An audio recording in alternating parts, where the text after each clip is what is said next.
Hello and welcome to News Libre Sports. On News Libre, we give you everything that is sports related, and we give you all the analysis that you want. My name is Moses Chodu, and of course, I'll be joined by Creed Mugabe, the usual suspect, and we'll be giving you nothing but the very best of analysis that we can be able to give you. And of course, we could kickstart off that is with yesterday's games. Liverpool succumbing to a defeat against Napoli in Naples. Defending champions getting beaten by Napoli in a game almost no one saw coming. Did you expect the result? I should say it was 50-50 for me because before the match, Napoli were pathetic at the back.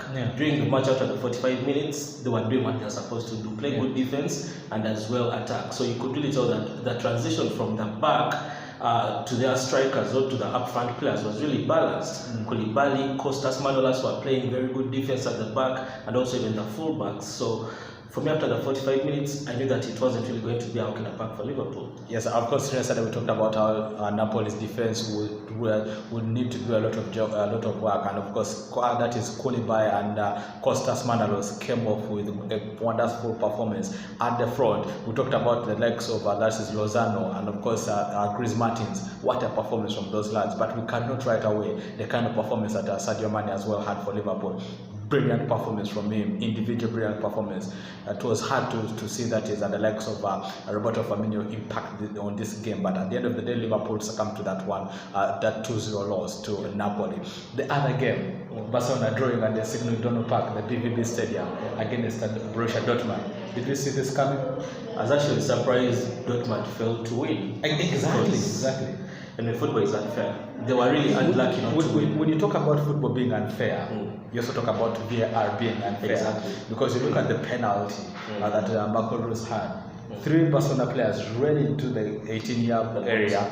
That is, Ter Stegen was out of his line before that is Marco Reus could even kick the ball. And so normally what is supposed to happen is that the referee is supposed to recall for that penalty to be retaken, but at the end of the day, it didn't happen. Paco Alcacer, together with that is Jadon Sancho, had plenty of chances to put Borussia Dortmund ahead in this game, but they failed. That's the reason why I think that they were really unlucky on the day, and now playing away from home, I mean, they're going to struggle because we all know what Barcelona really does in Spain.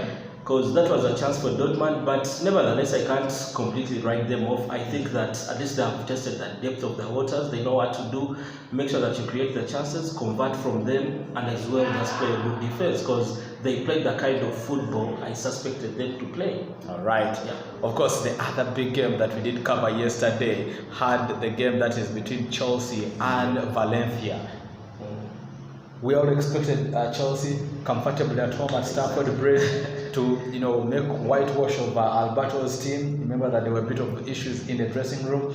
But coming into this game, you certainly see that it was all about Valencia. Of course, Chelsea as well had a lot of showings at the Valencia department. Willian, for me, is a standout player. And do you think that there could have been something that Frank Lampard could have done different? Not really, because I looked at that lineup. Those are the kind of players I thought they would give Valencia a run for its money. But me, one thing I've actually picked out of all the matches, mostly Napoli and Liverpool, then Valencia and Chelsea. We are talking Dortmund and Barcelona. One thing I realized is most of the mistakes that were made by these teams previously have worked on them. Look at Valencia. They were not. They were playing poor defense. Remember their previous match? They were thumped by Barcelona. Barcelona, the 5-2. Exactly. Getting into the Champions League, they played good defense and as well attacked. So for me, I think that most of all the teams, they picked out the key weaknesses and they worked on them. They got back to the drawing board, and definitely they got a result. Of course, Rodrigo Moreno coming off with the goods for Valencia. A fantastic player for them. Remember, they were about to lose him in the summer transfer window to Atletico Madrid, but guess what? They held on to him. So tonight, we focus on the big games. PSG welcome Real Madrid in a mouth-watering encounter. PSG, the wealthiest team in France, probably one of the wealthiest teams across Europe. Real Madrid, the most wealthiest team in world football, probably one of the most successful teams again in football, and the most successful team in Champions League. Exactly. You come into today's game. Do you think that after what we have seen Zinedine Zidane doing on the local scene, that is in Spain, do you think that he has what it takes to be able to get Real Madrid into a win in today's game? Or it's could be a case of PSG without Kylian Mbappe, without Neymar, still coming off with the goods? Well, I think when you look at the two teams, both teams are struggling. I won't really say that Madrid is simply because what they have won 2, and I think they have 2 draws in there. Yeah. They don't have a loss in their league, but you can really tell that they're still struggling to be that team that they were a couple of years back. Now, you're looking at PSG, they have already dropped points. Their first game against Rennes, 2-1, and then of course they needed that late goal from Neymar over the weekend to collect the maximum points. So you can tell that they are also still struggling. So getting to this match, I think when you look at the two teams, first of all, Real Madrid, their front 3 really looks good. They have very many options. You have Benzema, you have Gareth Bale, you have Hazard. These are players who know what to do. Exactly. And then for PSG, the only worry is they don't have Edson Cavani, they don't have Neymar, and of course Mbappe. Kylian Mbappe, who is just returning to training. Exactly. So that is initially the reason why they signed Icardi, because we can talk about their front 3 not really being there, but I think tactically they can do something with that team and maybe pull a rabbit out of the hat. Because when you look at the players that they do have right now, if you line up in a 4-3-3 where you have Icardi as your main striker, then on the left you have maybe Di Maria in there because he has the pace, he can create for you, can throw in a couple of balls in the box. Then on the left you have the likes of Pablo Sarabia, very versatile midfielder. He can as well create for Icardi up front. Then in the midfield, you need to make sure that you have pace and creativity. And talking about pace, Idrissa Gana Gueye is there. You're talking about the likes of Marquinhos, the likes of Verratti. So I think despite the fact that PSG, they don't have their 3 most important players, but still the kind of players they have right now, if they play in a good structure, tactically they can give Madrid a run for its money. Of course, we talk about that, and you talk about Thiago Silva and Marquinhos. They are really going to have a lot of work to do. And of course, now we'll get into the next game. But first, PSG Madrid. Madrid 2-0. I'll go for Madrid. They are 3-1. I still see those are very many goals. Yeah, they have the firepower. Tottenham Spurs, Olympiacos. Well, Olympiacos. Tottenham Spurs, remember last season finishing in the very best position in the club history. I think it's becoming a very common trait with North London clubs to always reach the finals and then give up at the end of it all. You remind me Arsenal, Barcelona. That was 2006. Yeah, the 2006 final where Robin Van Persie got a red card for kicking the ball away, and he kept saying that he had not had the referee. But we come into today's game. Tottenham Spurs finished finalists last season. Very, very lost in very footballing circumstances. They will feel undone by the fact that they did not do enough to win that title. But they come into this campaign almost virtually the same players that they had last campaign, and they're looking to see how best they can get back into it. Do you think that they have what it takes to win today's game? I think they're vulnerable. Despite them they beat Crystal Palace 4-0, but I still think they're vulnerable because when you look at their backline, they've had different personalities over and over. Sometimes we are seeing Ben Davies, we are seeing Gross in and out, we have seen Walkers in and out as well. So I think there is a way that is really affecting them in terms of creating chemistry between the backline.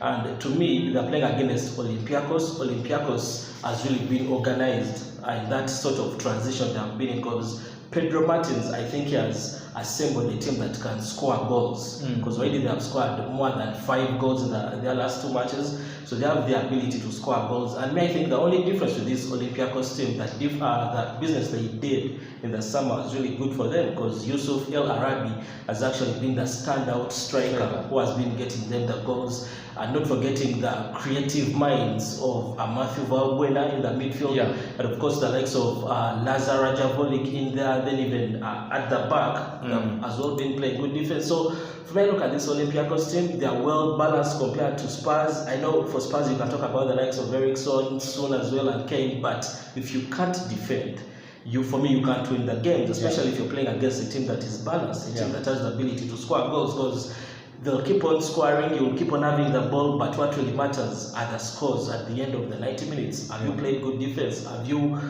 converted from all the chances you've created? That should be key for Spurs. So I think that difference is going to be the attacking force that Olympiacos has, and then for Spurs, how they're going to line up at the back. All right, and of course, remember now. But before we leave this, Tottenham, Olympiacos win 2-0. I expect goals and goals in this game. So if you're better out there, what I'm saying is goals and goals. The Grandmaster, Cristiano Ronaldo, goes to pay a visit to his predecessor, to someone who is meant to be his heir to the throne. That is a 1-year-old Felix. Yep. As Juventus visit, that is Atletico Madrid. We've seen how Juventus have been struggling in the Italian Serie A. I think it comes down to the fact that Mauricio Sarri is trying out different tactics in his team. And then you look at that is Atletico Madrid. They are coming off a 2-0 loss to Real Sociedad in the Spanish La Liga. Do you think that Atletico Madrid can be able to contain Juventus, or it's going to be a case of they are more powerful than Juventus? Well, of course, I think Atletico Madrid, they're not going to just sit back and hold the candle for Juventus. Both teams are in transition. Despite Atletico Madrid still having Diego Simeone, you can still see that Diego Simeone kind of identity, but their identity has changed because if you remember the past seasons, this is a team that relied so much on their defensive stability. But considering the fact that they cleaned their house at the back, they have new pieces in there. I've seen the likes of Savic, Trippier in there as well. Jimenez has been in that team, so he knows what to do. We have seen the likes of Lodi in there as well. So you can really tell that their identity has slightly changed for two reasons. The new players at the back, and of course even Felix has changed it. They are more of attacking. They don't typically just sit at the back, because if in your last two matches you've conceded 4 goals, a team like Atletico Madrid, it shows you that the identity has really changed. And for Mauricio Sarri, I think he's also still struggling to find the right tactics for Juventus, because despite them having all that attack, because you have Cristiano Ronaldo, you have the likes of Douglas Costa, I mean, you have the ability to score all the goals you want. At the back, you're really sorted. Danilo, Memphis Delict, and the likes of Alexandro as well. They've really been doing what they have to do at the back. But going up front, it has actually been a struggle for them, because you look at the matches they've played this season. Out of all their last 3 matches,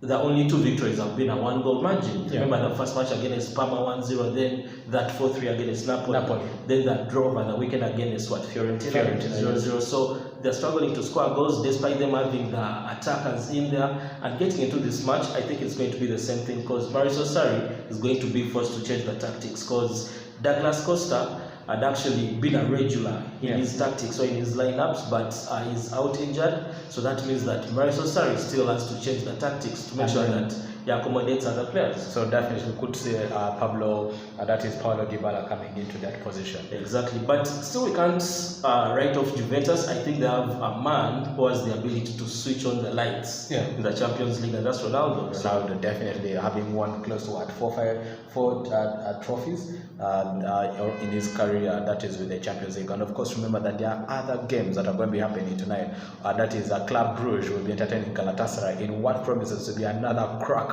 because both sides play arguably what you'd call very tough physical game and quite attacking as well. Bayern Munich welcome, that is Craven Zvezda, and of course that is Leverkusen, that is entertaining Lokomotiv Moscow, another team that were taken quite a while with that scene in the Champions League. Then you have Dynamo Zagreb taking on Atalanta, who are making their first appearance in the UEFA Champions League. Now remember, the interesting bit about Atalanta is that they're going to be playing all their home games at the San Siro. I don't know how that makes AC Milan fans feel, but your team decided not to appear, so Atlanta has to represent, and because of the fact that they don't have a good pitch, they will have to utilize that in San Siro. And finally, Shakhtar Donetsk will be welcoming Manchester City of Pep Guardiola, who are without close to 5 central defenders. That can as well be a shocker. So Shakhtar Donetsk could actually surprise Manchester City. But should we say maybe tonight we could see a 5-0, 4-0, Bayern Munich taking on Zvezda? I think they could. Bayern Munich love to score so many goals against those teams, so they could score those many goals. And of course, also remember that Pep Guardiola, he'll have to depend so much on his attacking to be able to defend his backline, which is very, very open. And should that Shakhtar Donetsk, which is normally filled with Brazilian players, come out to attack, then Manchester City could be in for another surprise. So today we could see lots of goals. Yesterday, I think the highest goal score was by Ajax, who beat Lille by 3-0. Yeah. So we wait to see what happens from all the other games. So, but from me, Moses Chodo and Craig Mugabe and the entire team at News Libre, we're saying thank you so much for watching. Click that subscribe button, and peace until next time.